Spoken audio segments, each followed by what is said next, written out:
Hey, I'm Jay Coyne, and welcome to my first fixer project here in Alameda that we just sold in 5 days.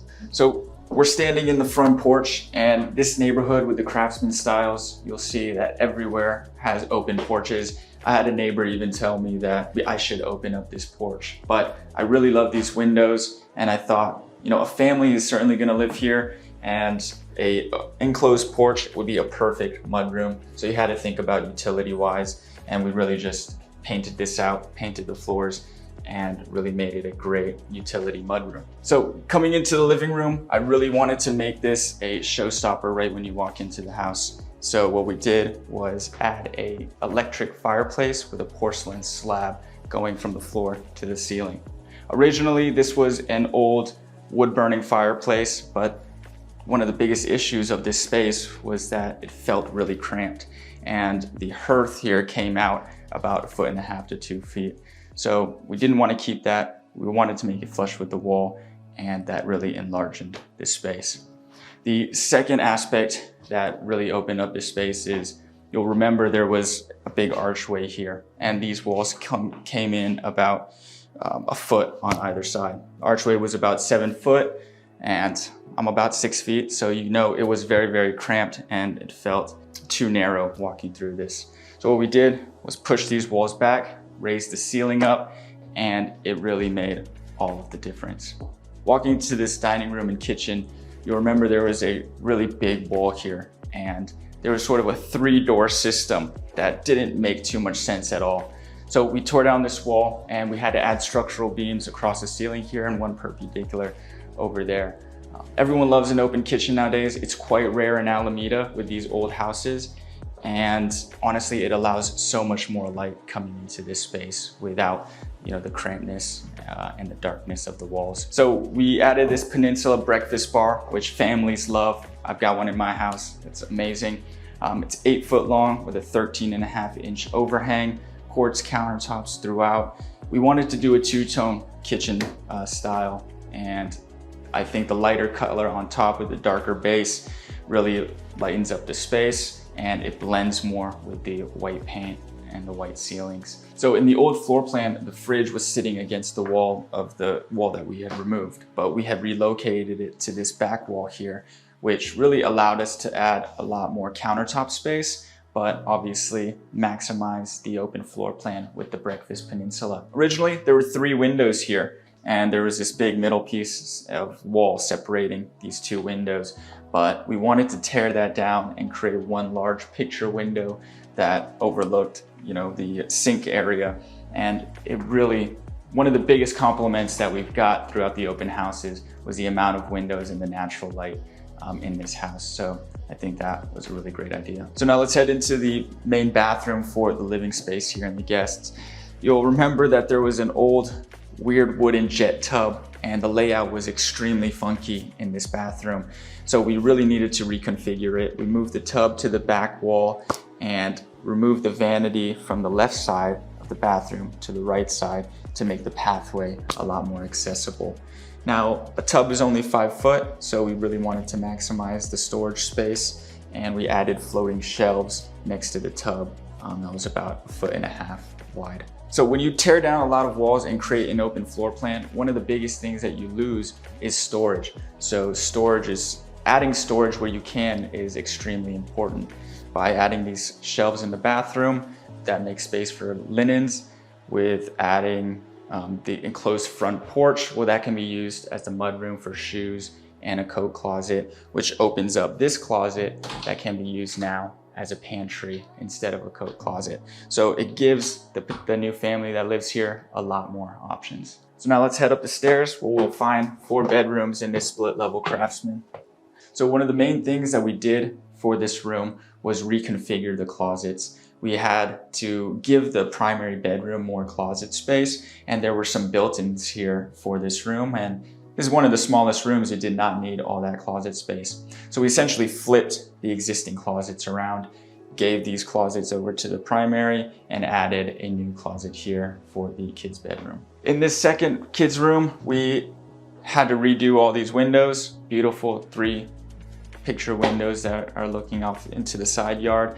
But also there was more built-in closet space here. We didn't want it to feel cramped when you're walking into this space since this came out about another foot. So we tore that out and rebuilt the closet on the end here. In the hallway, as we're talking about storage, we did keep this linen closet for the entire family. I thought that was a great use of space, and it didn't really intrude in this hallway at all. Now I'll lead you into the 3 of the 4 bedrooms up here. We sort of did a lot in this space, and originally, you'll remember, this room was very, very narrow. This wall had actually come out about a foot, and there was another closet here as well, but we tore down this wall and moved it a foot back, eating into that bathroom, and really widened this bedroom. This bedroom is now the second largest room aside from the primary bedroom. Now, in doing so, that added about 12 square foot to this space, but we had one issue: there's no more closet space. So we built a new closet in this corner, and it really turned out perfectly because it wasn't too close to the door, it doesn't feel too cramped, and this room is very quite long, so it's not intruding on space at all. Now we'll head into the primary bedroom where a good amount here was done. Brand new windows throughout this space. Behind you is the new closets that we had built. Similar to the room across the way, you'll remember there was 2 closets here facing each other, and this was the main closet for this room. However, this bathroom was super small. It was half the size it is right now. It was about 6 by 6. And so we needed to enlarge in that, and we cut into that closet space, making the bathroom now 5 by 12. It really made all the difference. It made this a proper full bathroom, and it really added tons of value to this house. But in doing so, neating up that closet, that's the reason why we had to flip these closets and take the closet over from that other kid's bedroom. So now we've entered the downstairs space, and previously, this was almost like a dungeon. This was part of the garage originally, but this was the main value add that we had for the house. It's about 320 square foot that we converted into brand new living space that's used as a bonus family room or a room for guests and in-laws. Even better, it's on street level, and we even added a full bathroom behind you.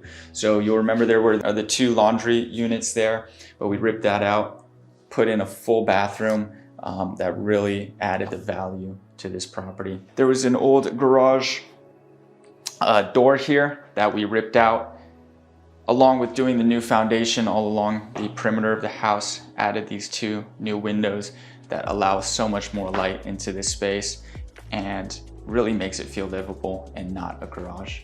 So the landscaping was a major portion of making this house look the way it is, making it look beautiful. We redid all of the fencing. You can tell it's about 6 foot with another foot of lattice on top. Added this walkway path that leads to the front yard. The fence surrounds this entire yard, which really made this area a lot more private and a lot more usable for families. We didn't do a whole lot here. Added the planter beds around the perimeter and added some color with the grass different from the turf up front, since we wanted to give people options. And not a whole lot of plants, but as you can tell, just a little bit of plant work adds a lot of color and pop to a space. Our main goal was to keep it open and clean so that people can envision what to do here. What's beautiful about Alameda is that all these houses have various colorways. We chose a color that none other on this neighborhood had, a darker gray with a white trim in order for it to pop. You'll see in this side yard that we have these river rocks that were actually located in the front yard before. We moved them over here. It was a great way for us to save money. We didn't really do anything with the plants. We just cleaned it up. And so I think it turned out really well. So we put this house on the market just 5 days ago, and we had 2 open houses. All the neighbors came through, lots of excited buyers and tons of compliments. We purchased this house originally 12 months ago for $1 million. We listed it for $1,688,000, and we had 2 preemptive offers, ultimately selling this home for $1,920,000 for a bit over 20% return. I'm super excited and proud of the work that we've done, and I can't wait for the next one. If you want more, follow and hit the subscribe button because we've got more content coming your way.